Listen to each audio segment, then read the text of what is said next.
C'est l'une des dernières images de l'ancien dictateur. Depuis l'ouverture il y a un an du procès du massacre du 28 septembre, les témoignages l'accablaient, mais lui continuait de nier toute implication. Je dis donc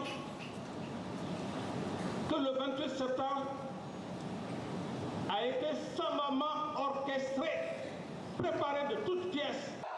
23 décembre 2008, Moussa Dadis Camara fait sa toute première apparition à la télévision. Ce jour-là, quelques heures après l'annonce du décès du président Lansana Conté, un groupe de militaires coiffés de bérets rouges s'empare du pouvoir. L'ancien chef de la section carburant dans l'armée, inconnu du grand public, s'autoproclame président. Il promet justice et démocratie et annonce la tenue d'élections libres auxquelles il ne se présentera pas. Nous ne sommes pas des hommes assoiffés de pouvoir. Ce n'est pas un coup d'État, mais c'est un coup de paix.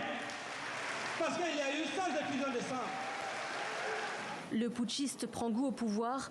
Il annonce finalement être candidat, impensable pour l'opposition.